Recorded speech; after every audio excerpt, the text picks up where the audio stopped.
Hello student, स्वागत है आपका अपने चैनल यूपी स्टडी पॉइंट में। एक बार फिर से जितनी भी स्टूडेंट है पॉलिटेक्निक फर्स्ट सेमेस्टर के, आज हम यहाँ पर कम्युनिकेशन स्किल फर्स्ट का मोस्ट इंपॉर्टेंट क्वेश्चन सॉल्व करने वाले हैं। जितने भी स्टूडेंट अगर आप अपना एग्जाम देने वाले हैं कल की डेट में, तो भैया आज की ये वीडियो आप लोगों के लिए बहुत ज़्यादा इंपॉर्टेंट है। और जो भी चीज़ें मैं आपको दिखा रहा हूँ स्क्रीन पर, इसका पीडीएफ जो है मैं आपको टेलीग्राम पर प्रोवाइड करा दूंगा। इसके लिए टेलीग्राम ज्वाइन कर लीजिएगा। आज हम 2019 का एक क्वेश्चन पेपर है जो सॉल्व करने वाले हैं, बहुत ही इंपॉर्टेंट है। इसी तरीके के प्रश्न आपके एग्जाम में आपको देखने को मिलेगा, तो इसके लिए ज़रूर से वीडियो को एंड तक वॉच करिएगा। और इससे पहले मैंने आपको 2021 का एक क्वेश्चन पेपर प्रोवाइड करा रखा है, उसकी वीडियो मैंने आपको दे रखी है। इसके लिए टेलीग्राम पर ज्वाइन हो जाइए और साथ साथ मैं डिस्क्रिप्शन में उसको लिंक दे दूँगा। पहले आप वो वीडियो देख लीजिए कि 2021 में किस तरीके से प्रश्न आए थे, जिससे कि आप सभी को भी पता चल सके कि हाँ भैया सेम इसी तरीके के प्रश्न आते हैं जैसे मैं आपको यहाँ पर सॉल्व करा रहा हूँ। चलिए स्टूडेंट, करते हैं वीडियो को स्टार्ट। सबसे पहले आप यहाँ पर देखिएगा, लिखा हुआ है भैया 2.5 घंटे का समय रहेगा और 50 नंबर के ये क्वेश्चन पेपर होंगे आपके। पहला क्वेश्चन है भैया, define communication, why does man need it. मतलब कि बताइए कम्युनिकेशन क्या है और मनुष्य को इसकी आवश्यकता होती क्यों है। चलिए देखते हैं इसका आंसर क्या होगा। तो the word communication is derived from the Latin word communicare which means to share knowledge, feeling, idea, information, views, etc. Hence, we can say the communication is the process of transferring an idea, knowledge, information, feeling, thought or news for one source to another. इसका मतलब है कि भैया communication एक आपका एक साधन है जो कि आपके knowledge, feelings, idea, information, view को ट्रांसफ़र करता है एक स्थान से दूसरे स्थान पर, एक मनुष्य से दूसरे मनुष्य में। अगला है requirements of communication process. The process of the communication required the important things and these things are equally important. पहला है सेंडर। तो कम्युनिकेशन को करने के लिए यहाँ पर 3 चीज़ें इंपॉर्टेंट है। पहला है sender, he use knowledge and skill to develop a message. तो ये यहाँ पर अपने मैसेज को भेजने के लिए नॉलेज यहाँ पर डेवलप करता है। और receiver, he decode the message and send feedback to sender. तो ये रिसीवर जो होता है वो सेंडर के द्वारा दिए गए मैसेज को पढ़ता है और उसके बाद अपना फीडबैक देता है। अगला है message, it is created by sender and transmitted to receiver. यह सेंडर के द्वारा बनाया जाता है और ट्रांसमिट किया जाता है रिसीवर के द्वारा। तो ये अपना पहला क्वेश्चन हो गया जो कि भैया define communication and why did man need it. ये आपका यहाँ पर कंप्लीट हो चुका है। नेक्स्ट क्वेश्चन आपका है, point the advantage of spoken and written form of the communication. क्या लाभ है स्पोकन और रिटन कम्युनिकेशन के, ये हम यहाँ पर जानते हैं। स्पोकन कम्युनिकेशन में क्या है कि in communication one communicate through speech organs, example speech, telephonic conversation, seminar, interviews, etc. ये आपका क्या हो जाता है भैया स्पोकन कम्युनिकेशन। एडवांटेज क्या है, it is very fast, literacy is not required, immediate feedback is given. इसका मतलब है कि ये बहुत तेज़ है और यहाँ पर इसमें कोई लिखने की ज़रूरत नहीं होती। आप सभी जानते हैं अगर आप बोलकर कोई बातचीत करते हैं तो उसमें लिखने की ज़रूरत होती नहीं है। और इमीडिएट फीडबैक तुरंत मिल जाता है, क्योंकि अगर आप कुछ पूछते हैं सामने वाले से, मतलब जो आपका रिसीवर है उससे अगर आपने कुछ पूछा तो वो तुरंत आपको फीडबैक दे देगा, तुरंत उत्तर दे देगा। इसके लिए यहाँ पर इसमें जल्दी होता है। अगला है आपका written communication, it is written communication one communicate through writing, example letter, report, thesis, magazines and journals, etc. Advantage क्या है, it can be use the future record. अब यहाँ पर रिटर्न जो कम्युनिकेशन है वो आपके लिखित माध्यम से होता है, इसलिए वो लेटर, रिपोर्ट, थेसिस, मैगजीन्स और जर्नल्स, ये सारी चीज़ों के माध्यम से यहाँ पर किया जाता है। लाभ इसका यही है कि यह लंबे समय तक रिकॉर्ड के फॉर्म में रखा जाता है। कैसे, जब आप यहाँ पर कोई लेटर लिख के देंगे तो कोई मनुष्य अगर उस लेटर को रखे रहेगा लंबे समय तक तो वो दिखा देगा कि भैया ये जो भेजा गया था यही इनके द्वारा भेजा गया था। लेकिन अगर आपने किसी को कोई बात बोली है वो तुरंत यहाँ पर ख़त्म हो जाता है, वो यहाँ पर ज़्यादा समय तक नहीं रखा रहता है। नेक्स्ट आपका है, it is help to deal even in difficult situation. अगला है, there is a chance the revision before delivering the message. ये आपका यहाँ पर रिटन कम्युनिकेशन होता है। अगला क्वेश्चन आपका है कि what do you mean by barrier to communication, point out some barriers communication. Barrier मतलब कम्युनिकेशन में कौन कौन सी बाधाएं आती हैं उसको आपको बताना, आप क्या समझते हैं उससे, और किसी बाधाओं का नाम बताना है। तो बैरियर्स टू कम्युनिकेशन चलिए देखते हैं। तो communication is the effective tools to share information, idea, thought, feeling, information, etc. It is the complex process. Sometimes it is felt by the speaker that the listener does not understand his and her point clearly. This may be due to any performance or any disturbance during communication. These interference or disturbance are called to barriers to communication. Barrier act like a sieve, allowing only a part of the message fit through that's why desire response to is not achieved. ये आपके यहाँ पर barrier हो गया। कौन कौन से barrier होते हैं कम्युनिकेशन में वो देखते हैं।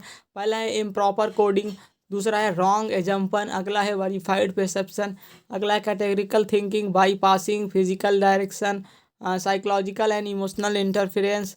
उसके बाद है कल्चरल डिफरेंस, नॉइज है, पुअर लिसनिंग स्किल है, निगेटिव टेंडेंसी है। ये आपके यहाँ पर बैरियर्स होते हैं जो कम्युनिकेशन में आते हैं।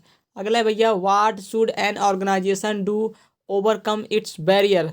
तो possible gateway to avoid barriers, how to reduce barriers, चलिए देखते हैं। सबसे पहला बैरियर आपका क्या होता है, use common language, encode the message well, avoid physical barrier, use appreciate style, avoid negative और energy tone, avoid psychological barrier, be open frank and positive, appreciate and understand cultural difference, listen and read carefully, avoid information overload, try to experience the world and receiver perceptive the knowledge of audience before communication। अब आपका next question आ जाता है कि what do you understand by the tool of communication, name some modern tools of communication. तो आपको यहाँ पर बताना है कि आप यहाँ पर कम्युनिकेशन के टूल्स से क्या समझते हैं। कुछ नए यहाँ पर टूल्स को बताना है जिसके यहाँ माध्यम से कम्युनिकेट किया जा सकता है। सबसे पहले tools of communication, as the technological development is moving ahead we can become across with the new and latest tools which help us in communication and make the process effective, fast and reliable. On the basis of preference of the receiver we can divide the communication into two। अगला पहला है direct communication, the communication which take place face to face is a called direct communication, for example meeting, interviews, seminars. This is the most common of communication where sender and receiver both face each other, जो direct communication. अगला mechanical communication, it is the century revolution in the telecommunication has greatly altered communication by the providing new idea for the long distance communication. The first ट्रांसमिटिव two-way radio broadcast occurred in 1906 and led common communication with analogy and digital media। पहला analogy telecommunication, radio and TV and broadcast, digital communication, telegraphy and computer networks. उसके बाद सब modern tools कौन कौन से हैं। पहला tools है आपका ईमेल, दूसरा आपका है फैक्स, तीसरा है आपका टेक्स्ट मैसेज, चौथा है आपका टेलीफोन, पांचवा है आपका सेलुलर फ़ोन। आपका नेक्स्ट क्वेश्चन आता है जो कि भैया ग्रामर सेक्शन से है कि change the following into the direct indirect of the speech. पहला जैसे पूछा है the teachers inverted comma student I am going to the start a new chapter. तो इसको किस तरीके से आप बदलेंगे, इनडायरेक्ट स्पीच में सिंपली आपको लिखना है द टीचर सेड, डैट आप लिख देंगे स्टूडेंट्स, उसके बाद आई जो है आपका ये बदल जाएगा यहाँ पर स्टूडेंट के हिसाब से, स्टूडेंट बहुवचन इसलिए ये बी हो जाएगा वी, उसके बाद are going to start a new chapter, ये आपका यहाँ पर हो जाएगा। अगला भैया Hari said to Radha why did you not play yesterday. अब हम यहाँ पर देखेंगे तो सिंपली यहाँ पर देखिए ये प्रश्न पूछा जा रहा है इसलिए यहाँ पर हो जाएगा हरी आज का राधा, वाई यहाँ पर ऐसे ही रहेगा, यू जो है वो राधा के हिसाब से बदलेगा तो सी हो जाएगा, she had not played previous day, yesterday का क्या होता है प्रीवियस डे होता है, ये इस तरीके से चेंज हो जाएगा। अगला आपका the father said to his son do not go out in the sun, the मतलब कि ये सलाह दी जा रही है इसलिए यहाँ पर इसमें कोई चेंज ज़्यादा नहीं होगा, ये होगा the father ordered his son to not go out in sun, ये आपका यहाँ पर हो जाएगा। नेक्स्ट है the servant said the principal thank you sir, ये थैंक बोला जा रहा है इसलिए डायरेक्ट ये हो जाएगा the servants thank the principal. अगला क्वेश्चन आपका change the following in passive voice. पहला है the peon is ringing the bell, तो इधर हो जाएगा the well has rung by the peon, ये आपका यहाँ पर हो जाएगा। अगला है why do you parents beat you, तो ये जाएगा why are you beaten by your parents. Who has broken the cup? The cup was broken by whom? Do not disturb the baby. The baby should not be disturbed। ये आपके यहाँ पर passive voice हो जाएंगे। अब आपके filling the blanks आ चुके हैं चार, जैसे कि पहला दिखा है if he dash dash I shall give him my book.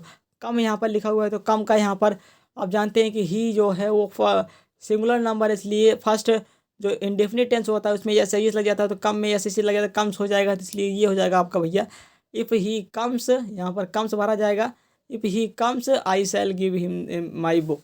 Next question है आई हैव, ये फिनिश है, अगर हैव है तो आप देखिए तुरंत आपको यहाँ पर थर्ड फॉर्म लगाना होगा, ये हो जाएगा फिनिश्ड माई होमवर्क। अगला है द प्राइम मिनिस्टर यहाँ पर गो है तो भैया जा रहे हैं, इसलिए इज गोइंग टू आगरा हो जाएगा टुमारो।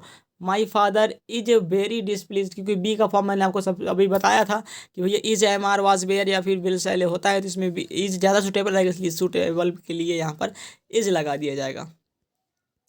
अगला है भैया punctuate the following sentence. Hari will you disobey your own father said to mother he is old and counts upon you help. तो Hari will you display your own father, यहाँ पर कामा लगा के सिंपली प्रश्नवाचक चिन्ह लगा दिया जाएगा, सेड द मदर एंड फिर कामा लगाएगा ही is old and counts of your help. ये आपका पंचुएट हो जाएगा। अगला है भैया पूछा जा रहा है कि डिफाइन एन एडवर्ब।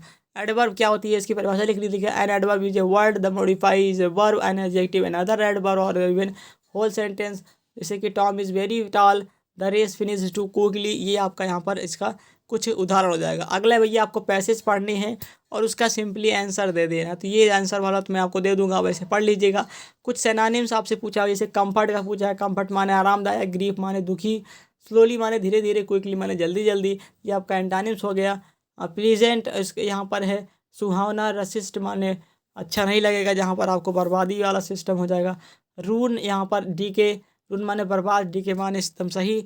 अब यहाँ पर लास्ट क्वेश्चन जो आपका है ये चित्र इस तरीके से दिया हुआ है, इसी चित्र को देखकर आपको कुछ वर्ड्स लिखने हैं अपने बुक्स में। जैसे कि ये देखिए कंपोजिशन यहाँ पर दिया हुआ है कि किस तरीके से लिखेगा, या फिर अगर आपको ये नहीं आ रहा है तो आप यहाँ पर पैराग्राफ लेंगे, a narrow escape from trouble, या फिर ए friend in need Indeed, things that very hard, इस तरीके से यहाँ पर आप इसे लिखेंगे। तो ये इस तरीके से कुछ क्वेश्चंस आपके पूछे जाते हैं। मैंने आपको सारे क्वेश्चंस लगभग करा दिए हैं, तो ये क्वेश्चंस आपको जरूर से पढ़ लेना है एक बार। बाकी अभी मैं आपको 2022 का भी यहाँ पर 2020 का यहाँ पर करा सकता हूँ, 2021 का भी करा सकता हूँ। इसके लिए आप टेलीग्राम ज्वाइन कर लीजिएगा और सब्सक्राइब करके रखिएगा, जैसे ही मैं वीडियो अपलोड करूँ आपको पता नोटिफिकेशन चला जाए। चलिए स्टूडेंट, मिलते हैं नेक्स्ट वीडियो, तक के लिए जय हिंद, वंदे मातरम।